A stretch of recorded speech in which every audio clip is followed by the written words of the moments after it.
Deputy CM Pawan Kalyan నేడు శాసన మండలి సమావేశాలకు హాజరయ్యారు. గత వైసీపీ ప్రభుత్వ హయాంలో గ్రామ సచివాలయాలకు రంగుల అంశంపై మండలిలో ఆయన సమాధానమిచ్చారు. గతంలో సచివాలయాలకు రంగులు వేసేందుకు, వేసిన రంగులు తొలగించేందుకు 101.81 కోట్లు ఖర్చు చేశారని వెల్లడించారు. రంగులు వేసేందుకు 49.8 కోట్లు, రంగులు తొలగించేందుకు 52.73 కోట్లు ఖర్చు చేసినట్టు వివరించారు. ఇతర కార్యాలయాలకు కూడా రంగులు వేశారని, ఆ ఖర్చును సంబంధిత శాఖలు తెలియజేస్తాయని పవన్ తెలిపారు. హైకోర్టు ఆదేశాలతో పార్టీ రంగులు తొలగించి నిర్దేశిత రంగులు వేయడం జరిగిందని పేర్కొన్నారు.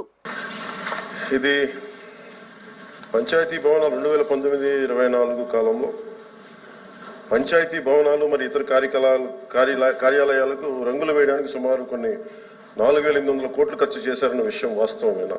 ఇలాంటి 2-3 ఉన్నాయి అధ్యక్ష. 2019-24 పంచాయతీ భవనాలకు నేను ఇవ్వగలిగే క్లారిటీ దీనికి సంబంధించి అధ్యక్ష, 2019-24 పంచాయతీ భవనాలకు గ్రామ సచివాలయాలకు మాత్రమే రంగులు వేయడానికి 101.81 కోట్ల మొత్తాన్ని ఖర్చు చేయడం జరిగింది అధ్యక్ష.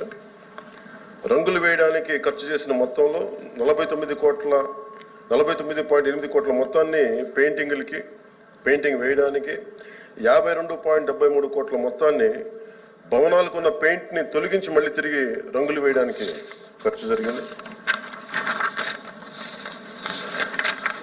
బి ప్రశ్నకి అది అన్ని కార్యాలయాలకు సార్, నేను చెప్తాను ఓన్లీ పంచాయతీ భవనాలకు. బి ప్రశ్నకి ఏమీ లేదండి. గ్రామ సచివాలయాల భవనాలకు ఉపయోగించే రంగు విధానాన్ని ప్రశ్నిస్తూ వివిధ పార్టీల్లో హైకోర్టులో రిట్ పిటిషన్లు దాఖలు చేయడం జరిగింది. అలాగే మూడో ప్రశ్నకి హైకోర్టు జారీ చేసిన ఆదేశాల ప్రకారం రంగులను తొలగించి కింద విధానంలో భవనాలకు తిరిగి రంగు వేయించవలసిందిగా ప్రభుత్వంలోని జిల్లా కలెక్టర్లు మరియు జిల్లాధికారులను ఆదేశించడమైంది. గ్రామీణ గిరిజన రంగోళీ పెయింటింగ్ యొక్క విలక్షణమైన లక్షణాలతో టెర్రకోట రంగులకు పైన 8 అంగుళాల వెడల్పు గల బోర్డర్ డిజైన్తో నేల నుండి 2.5 అడుగుల ఎత్తుతో భవనాల భాగంలో హాఫ్ వైట్ రంగుకు మరియు దిగువన టెర్రకోట రంగు వేయడం. రాష్ట్రంలో 2015 సంవత్సరం నుండి 10,808 గ్రామ పంచాయతీల్లో మహాత్మా గాంధీ జాతీయ గ్రామీణ ఉపాధి హామీ పథకం అనుగుణంగా గ్రామ పంచాయతీల్లో డంపింగ్ యార్డులను చెత్త నుండి సంపద సృష్టి కేంద్రాలుగా అభివృద్ధి చేయడం అయింది. మిగిలిన 2,518 గ్రామ పంచాయతీలు ఈ రోజుకి చెత్త నుండి సంపద సృష్టించే కేంద్రాలు లేవు. మూడో దానికి అవునండి. GOMS నెంబర్ 17 PR&RD పంచాయత్ శాఖ 23/3/2017 ప్రకారం ప్రభుత్వం అన్ని గ్రామ పంచాయతీల్లో యుద్ధ ప్రాతిపాదికన ఘన వ్యర్థ సంపద నిర్వహణను అమలు చేయాలని ఆదేశించింది. మరి మునుపటి డంపింగ్ యార్డును చెత్త నుండి సంపద సృష్టి కేంద్రాలుగా మార్చడం అయింది. ఈ కింద కార్యాచరణ ప్రణాళిక సిద్ధం చేయబడింది, మరి ప్రస్తుతం అమలు చేయబడుతుంది. ఇప్పటి వరకు SWPCలు నిర్మించని 2,518 గ్రామ పంచాయతీల్లో 2025-26 సంవత్సరాల్లో నిర్మాణాలు చేపట్టబడుతున్నాయి. అలాగే రాష్ట్రంలో నిర్మించిన 10,808 SWPCలో 9,342 పనిచేస్తున్నాయి.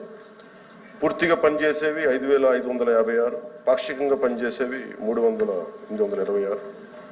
పాక్షికంగా పనిచేసే 3,826 SWPCలు మార్చి 25 నాటికి పూర్తిగా పనిచేసే స్థితికి అప్గ్రేడ్ చేయబడతాయి. 1,426 పనిచేయని SWPCలని మార్చి 2025 నాటికి పనిచేసే స్థితికి పునరుద్ధరించడం అవుతుంది. రాష్ట్రంలోని గ్రామ పంచాయతీలకి చెత్త నుండి సంపద సృష్టి కేంద్రాలుగా క్రమం తప్పకుండా నిర్వహించేందుకు వీలుగా ప్రభుత్వం అవసరమైన అన్ని చర్యలు తీసుకుంటుంది. తద్వారా 2026 చివరి నాటికి అవి స్వయం సమృద్ధిగా మారుతాయి. కేంద్ర 15వ ఆర్థిక సంఘం నిధులు మరియు గ్రామ పంచాయతీలు సాధారణ నిధులు SWPCల కార్యకలాపాలు మరియు నిర్వహణకు కేటాయించబడ్డాయి. ఏపీ మార్క్ఫెడ్ భాగస్వామ్యంతో వర్మీ కంపోస్ట్ విక్రయాన్ని ప్రోత్సహించడం అవుతున్నది. అలాగే PR1 యాప్ ద్వారా SWPCలు ప్రయోజనాత్మక స్థితి క్రమం తప్పకుండా పర్యవేక్షించబడుతుంది.